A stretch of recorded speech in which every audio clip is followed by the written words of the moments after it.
You know how we often find ourselves sort of circling back to this core idea?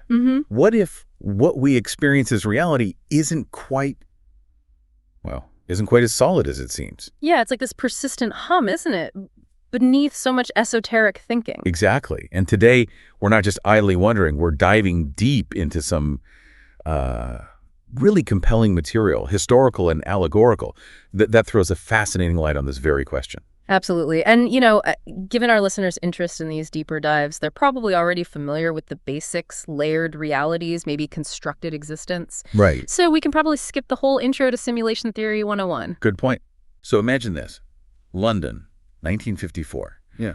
They're rebuilding after the war, digging in the mud, and then this marble head just appears out of the London clay. Just the head. Wow. Yeah, just the head. And it turns out to be Mithras. Doesn't that just, immediately grab you? Who was this guy? Why was his head buried there? It absolutely does. That kind of right in the middle of a modern city. Yeah. It's such a direct physical link to this really mysterious past. Exactly. And that's what we're diving into today, this enigmatic cult of Mithras. Yeah. We came across this really fascinating article that sort of sparked this whole exploration.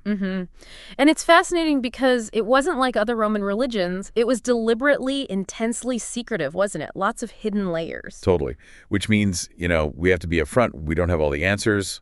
Honestly, so much about Mithras is still a puzzle. That's true. A lot is interpretation. Right. But what we can do is guide you through the pieces we do have.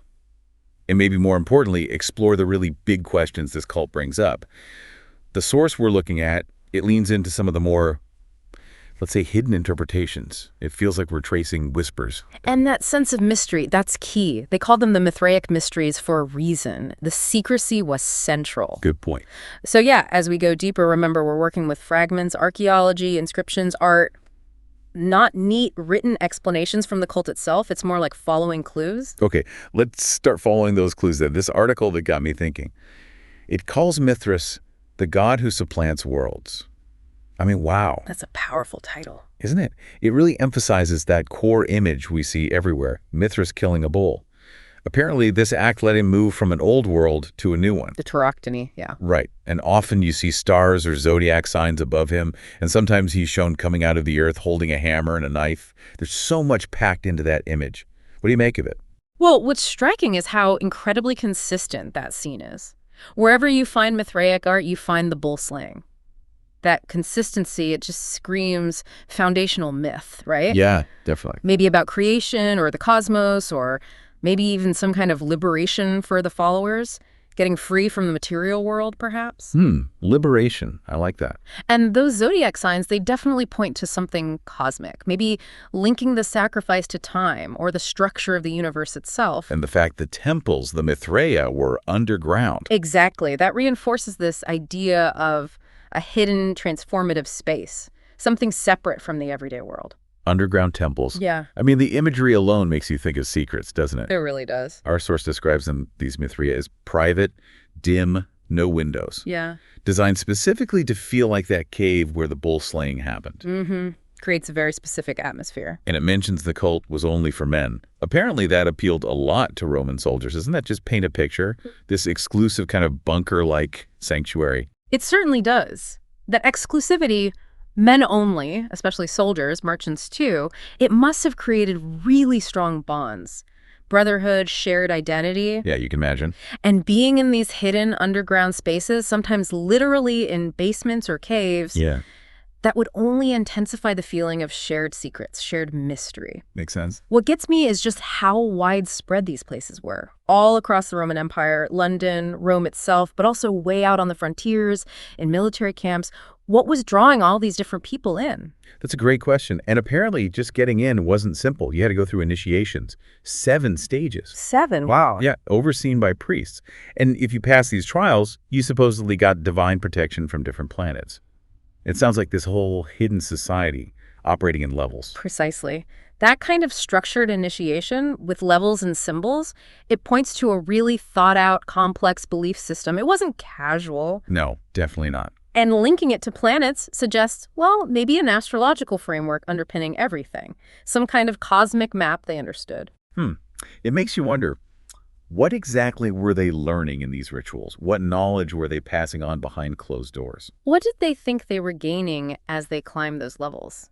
That's the million-dollar question, isn't it? And our source, looking at the more esoteric side, it kind of connects this idea of free will to knowing yourself, understanding your inner world. Okay, how so? Like that self-knowledge was maybe seen as the key Mm. to actually having an impact on the outside world. Yeah. Does that resonate? It sort of reframes the whole thing.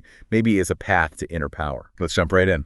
Yeah, straight into the heart of these two specific sources we've been looking at. There are these excerpts discussing the ancient myth of Mithras through that kind of simulation lens. Okay. And then there's that other really intriguing piece, Mount Analog, Mithras, and the architecture of new realities. It draws some really thought-provoking parallels. Okay, so our mission here then is to really try and get under the skin of this Mithras figure. He seems quite multifaceted, especially as these sources present him. We want to understand his significance when it comes to this idea of like shifting between worlds. Yeah, world transition. And secret knowledge and these potential, what they call them, overlays of reality. Exactly. That's a really compelling thought. Now, we have to be careful, right? The direct line between those kinds of modern esoteric ideas and what Roman soldiers actually believed back then, scholars debate that heavily. Sure, fair enough. It's an interpretation. But it definitely taps into something universal, doesn't it? That human drive to understand where we fit in the cosmos, to find meaning through ritual, through looking inward. Maybe the secrecy itself was part of creating that space for personal discovery. Maybe. Okay, now here's something that really made me pause. The article points out that some scholars think Mithras was celebrated on December 25th. Oh, interesting. The same day as Christmas. Exactly. The idea is that date was already linked to Sol, the sun god, who Mithras was closely associated with. It was Sol Invictus Day, right? The unconquered sun. Right. After the winter solstice. Makes sense. And get this, the article even suggests Mithraism was a major rival to early Christianity for a while. So celebrating on the same day. Doesn't that just raise some fascinating possibilities? Potential competition, borrowing. It certainly makes you think about the religious landscape back then. The Roman Empire in the, 3rd, 4th centuries? It was a melting pot of beliefs. Yeah. And there definitely was tension between Mithraism and Christianity as Christianity grew. Eventually, Mithraism was suppressed, so sharing a key date, it could absolutely signal rivalry, or maybe trying to co-opt a popular festival, different groups trying to win people over. So let's try and pull some threads together.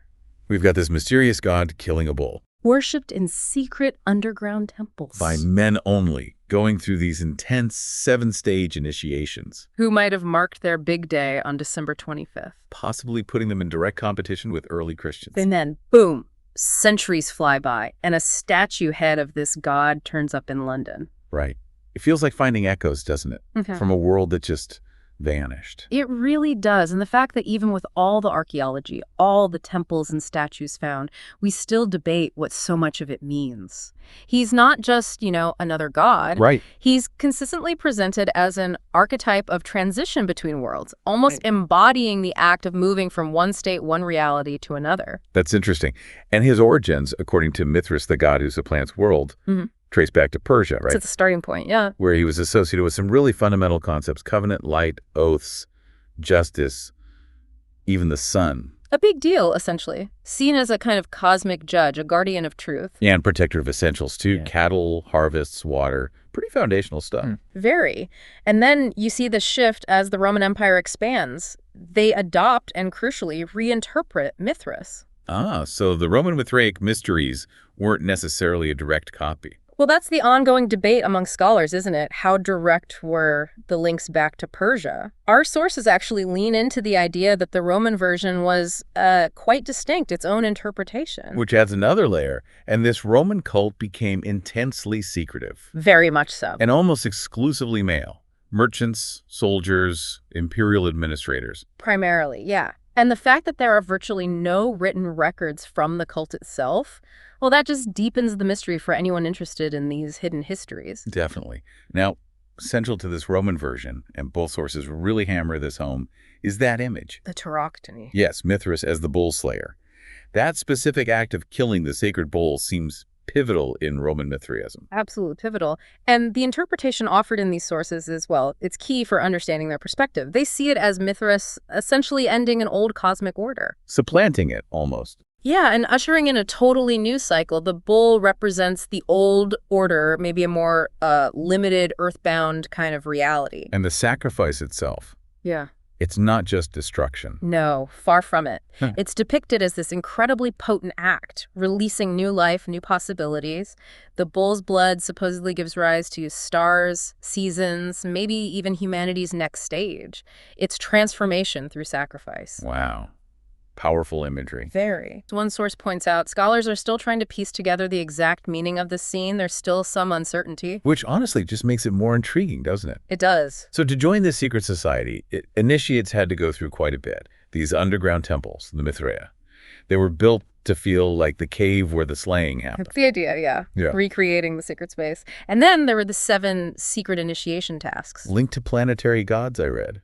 Correct. And these weren't just, simple tests. The sources frame them as symbolic deaths, purifications, like shedding an old self to prepare the soul for something higher, within the cult's understanding, of course. Okay, symbolic death, shedding the old self. Now, this is where the connection to more modern ideas, maybe simulation theory, gets really explicit in one of the sources. Right. It talks about this system or overlay. Yeah, almost like a simulated reality. And it says it's maintained by like a constant barrage of distractions, false politics, polarized movements, celebrity culture. All designed to keep us occupied, essentially. Keep the soul, our awareness, kind of asleep. Fixated on superficial games. Exactly. Instead of looking inward, cultivating self-awareness, understanding deeper truths. But there's also this interesting undercurrent. The idea that the fundamental cosmic order can't actually be corrupted or destroyed. Like there's a baseline reality that's protected. Something like that. A deeper order that persists beneath the overlay. And this connects to their idea of real free will, doesn't it? It does, yeah. It's not about just choosing options within the game or the system. Right. It's about achieving gnosis, that deep self-knowledge, understanding your inner potential. And that's what supposedly allows you to consciously influence reality, shape it with your intentions. Knowing yourself unlocks that power.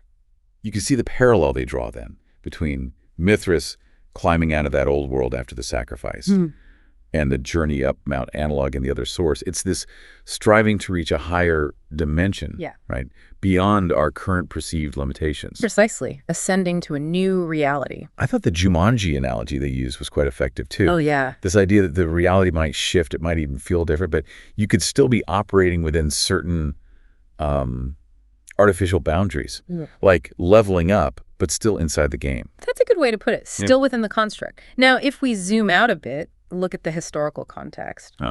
There are some fascinating echoes. Like the December 25th connection. Potentially, yeah. Mithras' celebration possibly linked to the winter solstice, the return of light, which later got mapped onto Christmas. But it's not certain. No, the sources are careful to point out that the exact dating for Mithraic celebrations is still debated by scholars. It's an intriguing possibility, though. And then there's the whole dynamic with early Christianity. Yes. A significant rivalry there.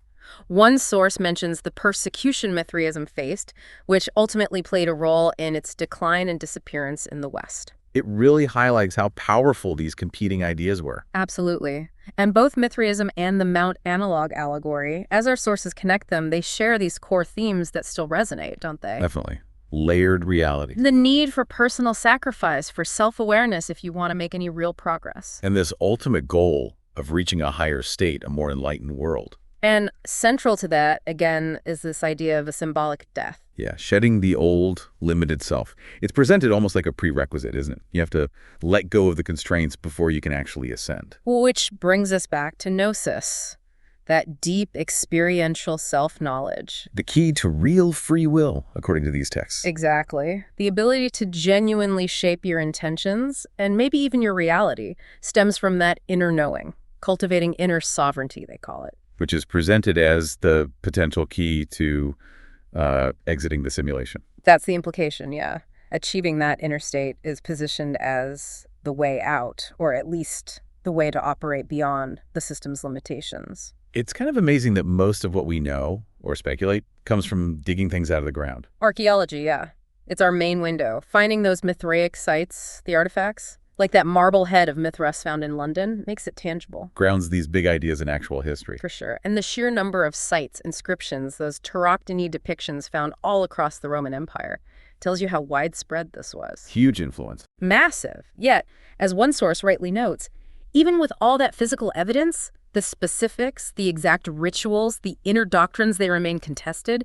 The mystery endures. Still holding its secrets. In many ways, yes. Okay, so let's try and wrap this up a bit. We've looked at Mithras not just as some ancient god, but as this powerful, enduring symbol of transition. Living between worlds, yeah. We dove into that bull-slaying myth, the Tauroctony, as this really potent metaphor for breaking cycles and creating anew. And the secret initiations as a path towards, well, higher awareness or purification. Right. And maybe the most resonant part for today, those compelling parallels between these ancient Mithraic ideas and our own contemporary questions about reality, simulation, hidden layers. It's fascinating how these themes persist. And ultimately, both the Mithras myth and the Mount Analog allegory seem to pose the same fundamental question, don't they? Which is? Are you the seeker, truly ready to leave the perceived limitations, the false world behind, and start your own climb? Wow. Yeah, that definitely leaves you with something to think about. It really prompts a lot of reflection. Like, consider this. Why do these ancient stories, rooted in such different times, still hit so close to home? Why do they resonate with our modern anxieties about what's real, what's possible, the potential hidden within us in the world? Maybe there's a timeless wisdom embedded in that symbolic language. Something that still speaks, perhaps, to those willing to look past the surface. Perhaps. Something for our listeners to continue exploring on their own.